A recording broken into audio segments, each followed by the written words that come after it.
ওকে, যে আজকের ক্লাসটা পুরোটাই হবে আমাদের অ্যানিমেশন এবং তার সাথে আরও দু একটা জিনিস যেগুলো আমি বলেছিলাম, যে স্লাইড সেটআপ এবং প্রেজেন্টেশন রিলেটেড আরও কিছু জিনিস। আজকেও আমরা কিছু আরও ডু অ্যান্ড ডোন্টস জানতে পারবো প্রেজেন্টেশনের বিষয়ে। আজকে আমি একটা প্রথমে জিনিস বলে দিই, যে এখানে আমরা লেআউটকে ব্ল্যাঙ্ক করে দিলাম আগে, যেটা আগের দিন আমরা শিখেছিলাম। এরপরে যে জায়গাটা সেটা হলো, এখানে আমরা আজকে যেটা চাইছি, আগের দিন আমরা অ্যানিমেশন দেখেছি এবং সেটা কাস্টম অ্যানিমেশন দেখেছি। একটা অবজেক্টকে কিছু কাস্টম অ্যানিমেশন দেয়া দেখেছি। ট্রানজিশন আমি বলে দিয়েছিলাম লাস্টে, তো আজকেও আমি ট্রানজিশনে গিয়ে জাস্ট ট্রানজিশনটা অ্যাপ্লাই করছি, একটা ট্রানজিশন দিয়েছি পেজে। এরপরে যে জিনিসটা আমি একটা কাস্টম অ্যানিমেশনের মধ্যে আরেকটা জিনিস হয় যেটাকে আমরা বলে থাকি মোশন পাথ, সেটা কিভাবে ইউজ করা হবে সেটা নিয়ে বলবো। তো আমি এখানে তিনটে টেক্সট লিখছি, কি টেক্সট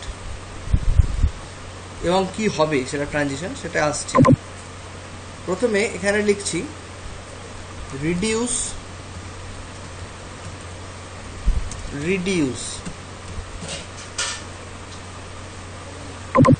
রিইউজ, আরেকটা text box reuse,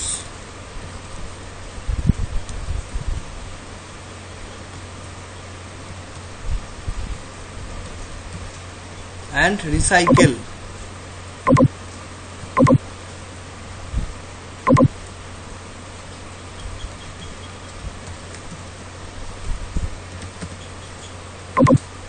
reduce, reuse and recycle, এই তিনটে জিনিস কি হবে, ঘুরবে। তিনটে জিনিস খুব সুন্দরভাবে ঘুরবে। আমি এর মধ্যে কালার, এই জিনিসগুলো একটু অ্যাপ্লাই করি যাতে এটা দেখতে আরো ভালো হয়। আমি যেহেতু এখন একটা অন্য ধরনের জিনিস দেখাচ্ছি, আমি আমার নর্মাল ফন্ট যেটা টাইমস নিউ রোম্যান, সেখান থেকে আমি সরে এসেছি, সেটা আমি দিচ্ছি না।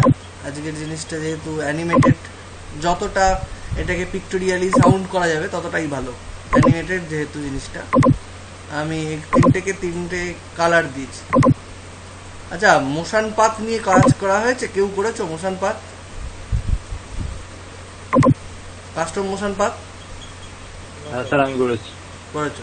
আচ্ছা, তাহলে তো জানাই আছে এক্সপোজার। মোশন পাথের কি কি হয় বলো তো? একটা কি কি জিনিস থাকে, দুটো কি জিনিস থাকে। What is motion path? Motion path কি অ্যাকচুয়ালি? স্যার আমি ওই মোশন বাটনে শিওর নই, বাট আমি কোনো পিকচারকে অ্যানিমেট করেছি। আচ্ছা, বেটার করেছো, ভালোই। ওই আছে, এক্সপোজার আছে। আগে বলে দিই, খুব ছোটবেলায় আমরা দুটো জিনিস পড়েছি, একটা হচ্ছে স্কেলার রাশি আর একটা ভেক্টর রাশি, পড়েছি তো? স্কেলার রাশি কি? চেষ্টা করো, আমি বলছি না এখনই পারতে হবে, অনেকদিন অনেকের ডিটাচে থাকতে পারে। চেষ্টা করো স্কেলার কি আর ভেক্টর কি, যা পারবে, এরকম নয় পারতেই হবে, চেষ্টা করো। স্কেলার রাশি আমি বলে দিই তাহলে, অনেকদিন তোমরা ডিটাচে আছো আমি জানি, কারণ অনেকদিন ফিজিক্যাল সায়েন্স পড়া হয় না। স্কেলার রাশি হচ্ছে যার মান থাকে কিন্তু ডিরেকশন থাকে না, মানে যার মান থাকে কিন্তু দিক বা অভিমুখ থাকে না, সেটা হলো স্কেলার। আর ভেক্টর হলো যার মানও থাকে এবং দিক এবং অভিমুখও থাকে, সেটা হলো ভেক্টর। তো এই মোশন পাথটা হচ্ছে একটা ভেক্টর, ঠিক আছে, যার মান আছে এবং ডিরেকশন আছে। বুঝতে পেরেছি? ডিরেকশন মানে কোন দিক থেকে কোন দিকে ঘুরবে, কোন দিক থেকে কোন দিকে যাবে। In general, when you use any animation in any slide, on that particular case it use a special type of direction tool. ওর নিজস্ব যেটা থাকে সেটাই ও করে দেয়, আমি ওকে কোনো রকমভাবে মডিফাই করতে পারি না। সেটা যদি আমি দেখি কাস্টম অ্যানিমেশন, তার ক্ষেত্রে আমি ডিরেকশন চেঞ্জ করতে পারি না। কি ডিরেকশন চেঞ্জ করতে পারি? শুরু হওয়ার ডিরেকশন, নিচে থেকে শুরু হবে, বাঁ দিক থেকে শুরু হবে, না উপর থেকে শুরু হবে, না ডান দিক থেকে শুরু হবে, সেই ডিরেকশন চেঞ্জ করতে পারি। 4টে navigation, up down left right, এই 4টে চেঞ্জ করতে পারি, কিন্তু যেটা পারি না সেটা হলো তার যেটা ডিফল্ট ডিরেকশন সেটাকে চেঞ্জ করতে পারি না। তো কাস্টম অ্যানিমেশনের ক্ষেত্রে আমরা ডিফল্ট ডিরেকশনকেও চেঞ্জ করতে, ডিফল্ট ডিরেকশন বলে কিছু থাকে না, এক্ষেত্রে ডিরেকশনটা ইউজারকেই দিয়ে দিতে লাগে, ঠিক আছে। যার কারণে আমরা কাস্টম অ্যানিমেশন মোশন পাথকে আমরা বলে থাকি একটা ভেক্টর অফ অ্যানিমেশন পাথ, ঠিক আছে। তো motion path is a type of vector which is used inside of a animated slide, and it is used for to make a new sense in a অবজেক্টের মধ্যে একটা নতুন sense আনার জন্য। Sense মানে অবজেক্টটাকে অন্যরকম ভাবে সাজাতে আমরা এটা ইউজ করে থাকি, ঠিক আছে। তো দেখো এখানে রিডিউস, রিউজ, রিসাইকেল, আবার কি হবে, রিডিউস গিয়ে রিউজের জায়গায় বসবে, রিউজ রিসাইকেলের জায়গায় আসবে, রিসাইকেল চলে যাবে রিডিউসের জায়গায়, এই মুভমেন্টটা হবে। তো চলো অ্যানিমেশনে গিয়ে আমরা এখানে একটা অবজেক্টকে সিলেক্ট করি আগে। অবজেক্ট সিলেক্ট না করলে অ্যানিমেশন এনেবেল হয় না, অবজেক্ট সিলেক্ট করলে অ্যানিমেশন এনেবেল হলো। আর এখানে রয়েছে দেখো মোশন পাথ, মোশন পাথ, ঠিক আছে। এটা যদি 7 ইউজ করে কেউ, সেটার ক্ষেত্রে শুধু মোশন পাথ থাকবে, ঠিক আছে, অনলি মোশন পাথ। এবার আমি এখানে নেব যে কাস্টম মোশন পাথ আমি আঁকবো।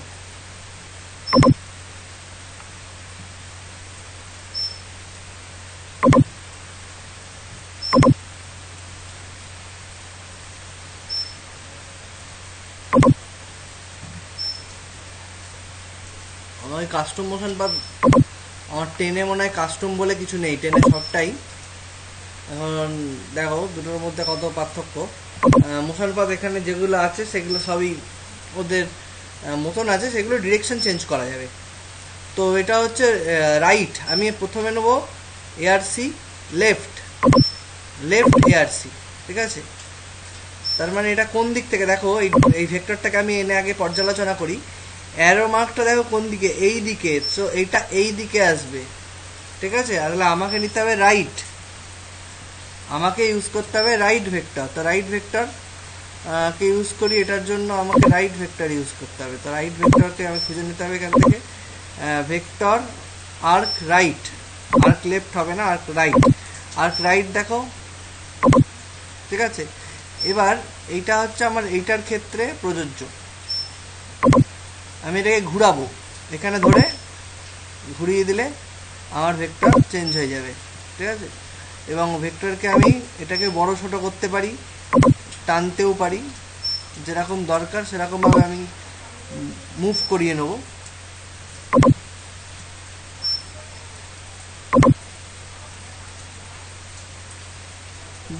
তো আমার এই ভেক্টরটা রেডি হয়ে গেছে।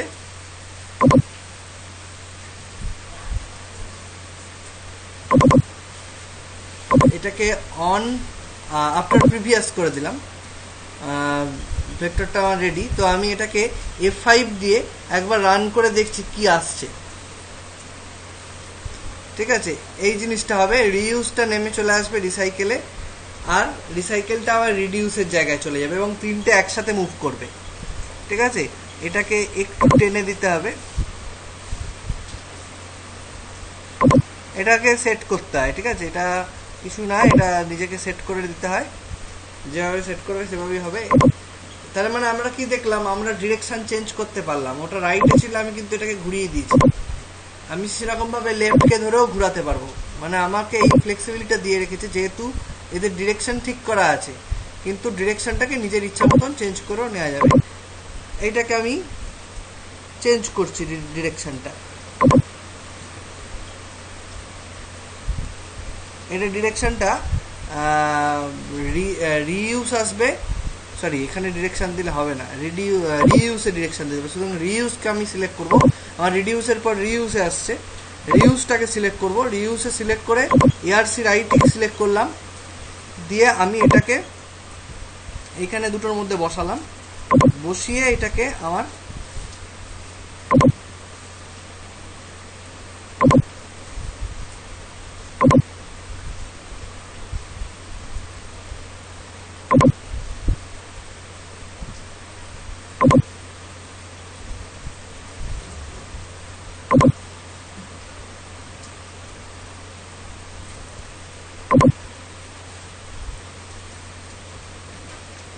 এটাকে পুরোটাই হাতের কাজ, যত তুমি অ্যাঙ্গেলটা ঠিকঠাক দেখাতে পারবে যেভাবে টেনে, ততটাই তোমার দেখতে ভালো লাগবে সেটাকে। তো আমি যে যতটা বেঁকিয়ে দিতে পেরেছি এখানে বেঁকিয়ে দিয়েছি, ঠিক আছে। এটা গেল একটা। তো রিডিউস থেকে রিউজ, রিউজ থেকে রিসাইকেল। এবার রিসাইকেলের জায়গায় আসি। রিসাইকেলের মোর অপশন আর্ক রাইটটাই নিলাম। রাইটটাকে মুভ করাতে সুবিধা।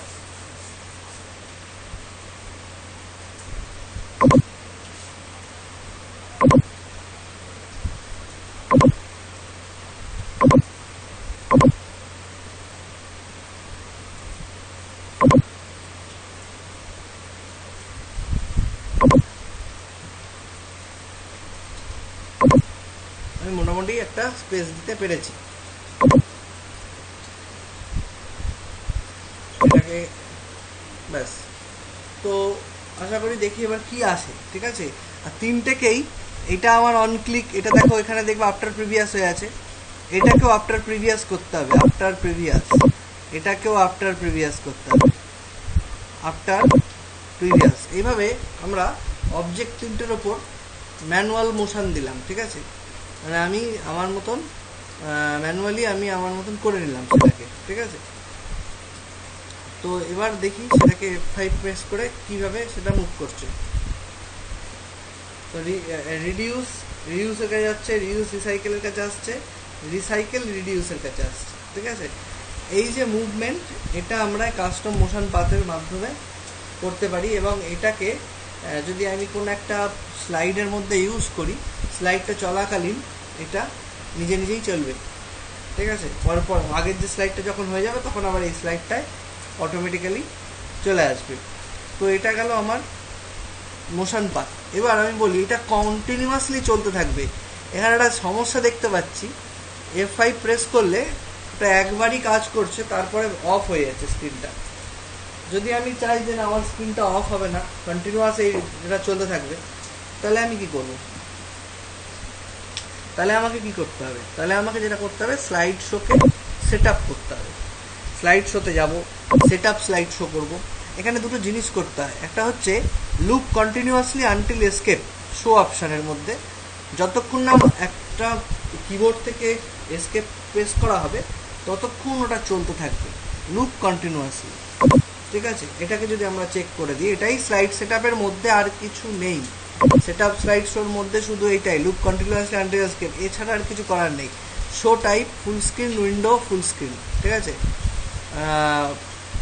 এখানে দেখা যাচ্ছে প্রেজেন্টেড বাই স্পিকার। জেনারেলি আমরা এটাই করি, কারণ আমরা সব ক্ষেত্রে প্রেজেন্টেশন যখন তৈরি করি একটা স্পিকার বলবে ফুল স্ক্রিনে প্রেজেন্ট হবে, সেটার জন্যই করি, ঠিক আছে। ব্রাউজড বাই অ্যান ইন্ডিভিজুয়াল, এটাও করা যায়। ব্রাউজড অ্যাট এ কিওস্কে ফুল স্ক্রিন, এগুলো তৈরি করা যায়, কিন্তু এগুলো ওয়েবসাইটের সাথে অ্যাড করার জন্য ইউজ করা হয়ে থাকে। কিন্তু প্রেজেন্টেশন যেটাকে বলা হয় প্রেজেন্টেড বাই এ স্পিকার, সেক্ষেত্রে ফুল স্ক্রিন অপশানই ইউজ করা হয়। আর শো স্লাইডের মধ্যে এখানে অল করা আছে, মানে যতগুলো স্লাইড থাকবে সব কটাই দেখাবে। চাইলে আমি একটা পার্টিকুলার স্লাইড থেকে একটা পার্টিকুলার স্লাইড অবধি রেখে দিতে পারি, বাদগুলো বেছে কেটে দিতে পারি। ধরো সাপোজ একটা অর্গানাইজেশন একটা স্লাইড বানিয়েছে সবার জন্য, it is for group D, it is for higher authority staff, it is for executive. তো 1 থেকে 50টা স্লাইড আছে, তো 50টা স্লাইডের মধ্যে 1 থেকে 10 আছে গ্রুপ ডিদের জন্য, 11 থেকে 19 আছে এক্সিকিউটিভদের জন্য, বাকিগুলো আছে বাকি স্টাফদের জন্য। তো আমি সেক্ষেত্রে বেঁধে দিতে পারি, এই থেকে এই অবধি শুরু হবে, এখান থেকে এখানে শেষ হয়ে যাবে। তো সেটা হচ্ছে ব্যাপার। আর এখানে অ্যাডভান্স স্লাইডেরকে আমরা ম্যানুয়ালি টাইম দিতে পারি, প্লাস আমরা ইউজিং টাইমিং, যেটা এখানে আমার অ্যানিমেশনে যে টাইম ইউজ হয়েছে সেটাই ইউজ করতে পারি। জেনারেলি আমরা ইউজিং টাইমিং করি, কারণ অ্যানিমেশনে আমরা কিছু কিছু ক্ষেত্রে টাইম বেঁধে দিয়ে থাকি। ম্যানুয়ালি করলে সেই টাইমটার কাজ হবে না, তখন আমার এই ম্যানুয়ালিতে আমি যে টাইমটা দেবো সেই টাইমটা ইউজ হতে থাকবে। যার কারণে আমরা সবসময় second option using timings if present সেই জায়গাটা সেটাই চুজ করে রাখি, ঠিক আছে। বাদ বাকি এগুলো পেন কালার, লেজার পয়েন্টার কালারের কাজ নেই। এটা যদি ইউবিকুইটাস ডিভাইস অ্যাটাচ করা হয় এটার সাথে, সেক্ষেত্রে কাজ করবে, আদারওয়াইজ করবে না। আর লুপ কন্টিনিউয়াসলি আনটিল এসকেপ, ঠিক আছে, এটা হলো এসকেপকে যতক্ষণ না টেপা হবে ততক্ষণ এটা চলতে থাকবে। Show without narration, show with animation, without animation. অ্যানিমেশনকে অফ করে দিতে পারি, কোনো ক্ষেত্রে অ্যানিমেশন দেখাতে চাই না, সেক্ষেত্রে আমরা এখান থেকে অ্যানিমেশনকে অফ করে দিতে পারি, কোনো অ্যানিমেশন এফেক্ট কাজ করবে না। আর উইদাউট ন্যারেশন যদি করি, সেক্ষেত্রে কোনো যদি ন্যারেশন অ্যাড করে রাখি আমি ওখানে, ন্যারেশন কথার অর্থ হচ্ছে যেটাকে আমরা বলি স্লাইড উইথ নোটস, একটা ভিউ আছে, ঠিক আছে, ভিউয়ের মধ্যে এখানে একটা ভিউ আছে যেটাকে আমরা বলে থাকি স্লাইড উইথ নোটস, সেই নোটসটা অফ থাকবে। এই যে স্লাইড, এখানে একটা জিনিস আছে স্লাইড উইথ নোটস, এই যে slide with notes, slide with notes, notes page, হ্যাঁ নোটস পেজ নাম দিয়েছে। এই যে স্লাইড থাকে তার সাথে নোট থাকে, এই নোটটা অফ থাকবে ন্যারেশনে, ঠিক আছে। জেনারেলি আমরা নর্মাল ভিউতে চালাই, view always in normal mode, ঠিক আছে। এই গেল আমার বিষয়। এবার আমি এটাকে চালাই, দেখি কি আসছে। F5 প্রেস, কন্টিনিউয়াস চলবে কিনা সেটা আমি দেখি।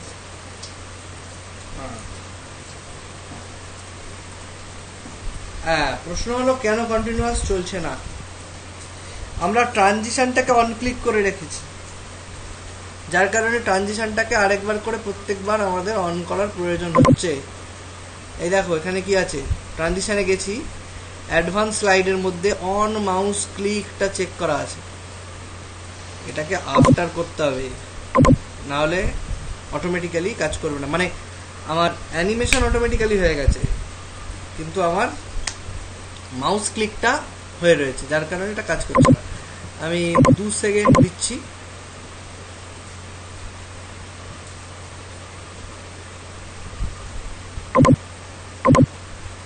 অনেক টাইম হয়ে যাবে, দরকার নেই, আপাতত 0 দিয়ে দেখাই, কারণ তোমাদের পরীক্ষা স্টার্ট হয়ে যাবে। তো সেভ করছি, ক্যাপ 68,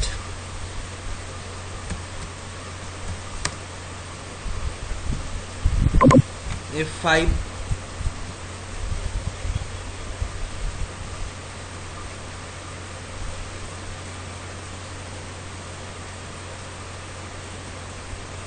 ওকে।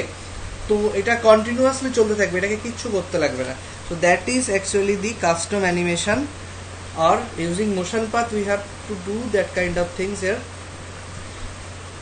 তো আমি ভিডিওটা এখানে শেষ করলাম। এই ভিডিওটা আমি শেয়ার করব ইউটিউবে, সেক্ষেত্রে তোমরা সেখান থেকে দেখবে এবং আরো জানবে জায়গাটা থেকে।